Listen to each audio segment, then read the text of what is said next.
Karena pembangunan ini sebetulnya kan ada dua. Pembangunan apa saja itu? Termasuk pembangunan negara. Pertama, pembangunan fisik, jalan-jalan menjadi baik, gedung, jembatan dan sebagainya. Yang kedua itu adalah pembangunan terkait dengan kejiwaan. Apakah ketakwaannya meningkat seiring dengan peningkatan tampilan kehidupan kita ini? Tanggal 8 Juni kemarin itu ada laporan dari WHO. WHO itu Organisasi Kesehatan Dunia, yang menyatakan bahwasanya hampir 1 miliar manusia di seluruh dunia itu dalam keadaan mengalami gangguan kejiwaan. Penduduk dunia berapa miliar sekarang? Berapa miliar? 7 miliar mungkin ya. Kita nggak ngitungi ya, sekitar itulah ya. Tiap hari kan ada yang meninggal, tiap hari ada yang lahir. Sekitar 7 miliar. Berarti 1/7-nya itu kena gangguan jiwa. Yang paling banyak itu adalah kecemasan dan depresi. 2019 itu masih angkanya pada kisaran 970 juta jiwa. Jadi meningkat berapa? Sekitar 30 juta jiwa di dalam sekitar 3 tahun ya, setahun sekitar 10 juta orang bertambah, agak mereng-mereng dikit kepalanya. Itu perlu perawatan. Yang gak tertangani akhirnya banyak yang bunuh diri. Dan kata WHO pula, tiap detik itu ada 1 orang bunuh diri di seluruh dunia ini. Tiap detik. Hitung aja kita pengajian ya, 1 menit ada 60 detik ya, berarti 60 orang mati tiap menit. Dan kita cuma bisa berbicara di sini. Mati bunuh diri. Itu seluruh dunia. Kemudian di Indonesia bagaimana angkanya? Di Indonesia kurang lebih gangguan jiwa juga banyak. Dulu ada dilaporkan sekitar 26 jutaan. Banyak ya, mulai yang ringan sampai yang berat. Dan di antara itu 91% menurut Kemensos itu tidak tertangani. 91% orang kena gangguan jiwa nggak tertangani. Karena memang rumah sakit itu cuma ada 48 rumah sakit jiwa di Indonesia ini. Provinsinya ada berapa? Ya. Jadi agak berat. Makanya mudah-mudahan jamaah sekalian ya, yang di sini maupun yang nonton di YouTube atau Facebook, mudah-mudahan Allah Subhanahu wa taala jaga kita, bangun jiwa kita ini supaya tidak terkena penyakit ini. Berat. Enggak ada gunanya Allah kasih harta, enggak ada gunanya Allah kasih banyak kenikmatan kalau Allah cabut akal kita. Banyak di Indonesia juga begitu. Yang mati bunuh diri sekitar 10.000 orang.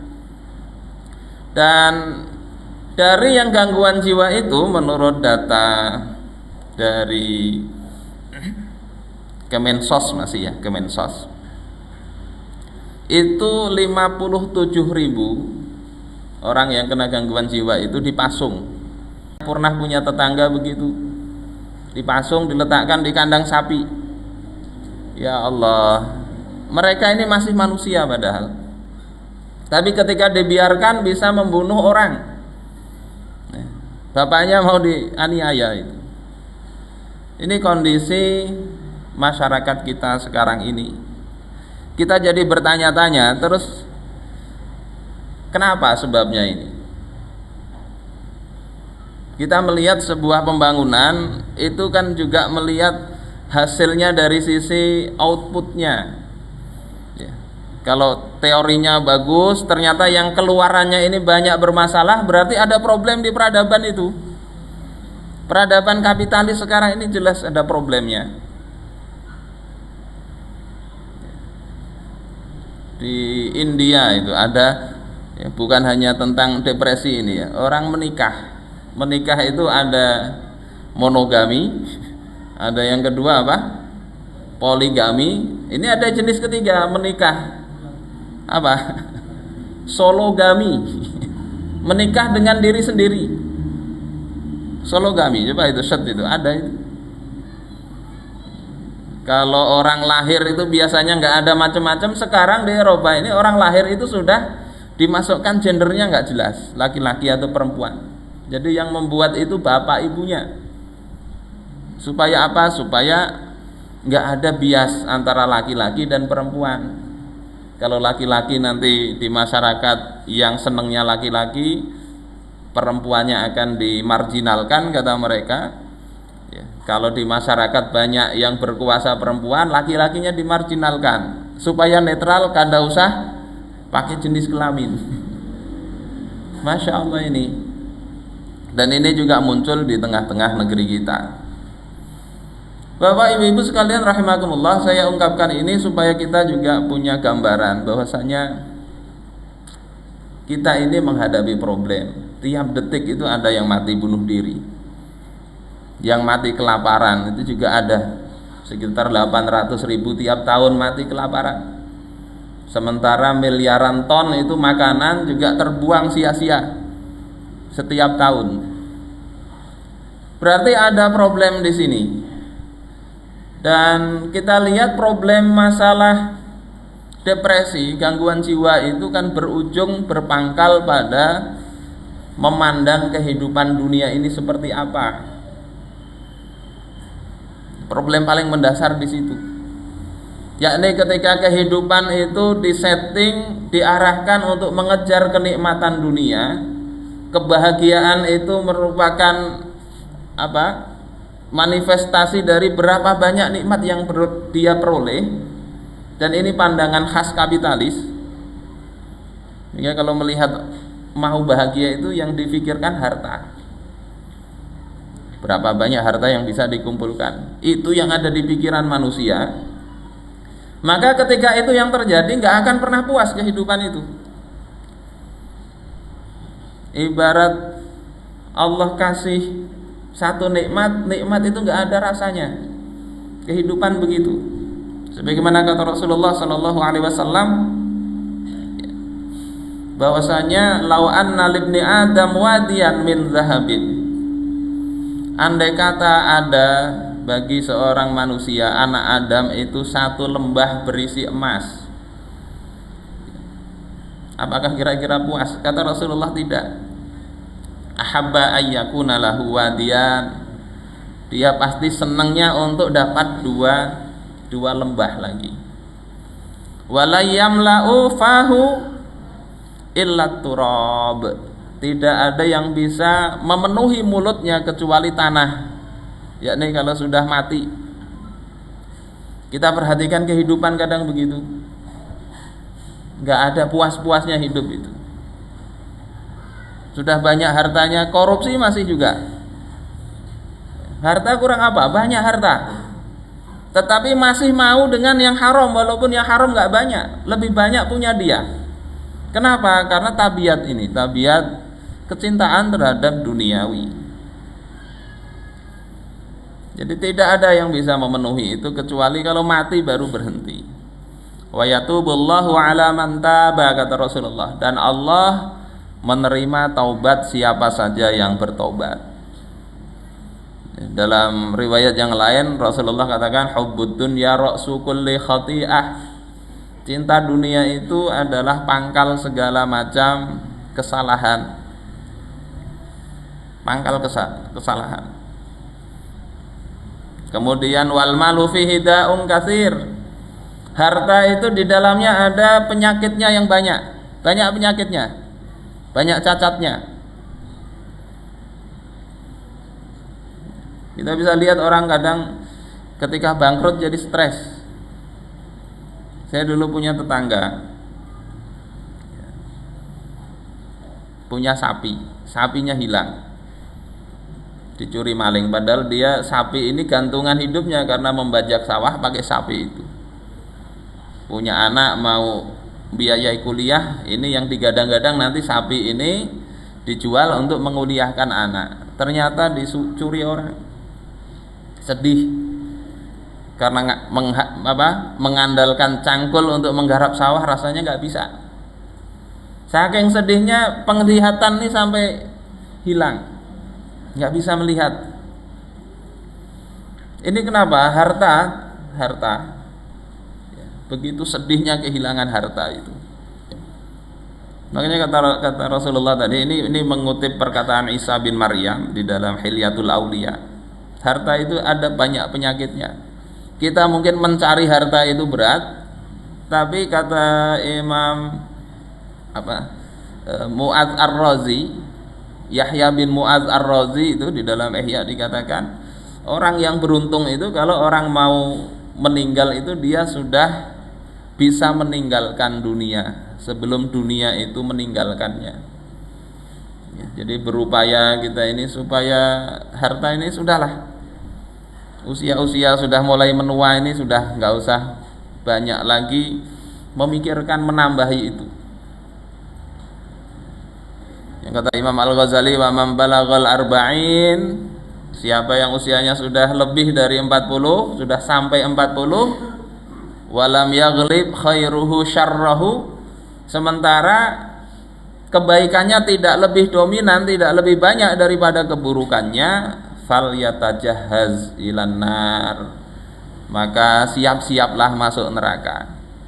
Sehingga dulu para ahli Madinah, orang-orang soleh itu usia 40 ini usia sudah sedang-sedang lah. Ini bukan berarti saya masih di bawah akhirnya berpuas-puas, enggak begitu. Para sahabat dulu memang cari bekal untuk hidup itu sampai usia 40 mereka banyak memikirkan urusan bagaimana bekal untuk kehidupan setelah mati kelak. Kita ini kadang terbaliknya di situ. Usia 40 mulai menanjak karir nih.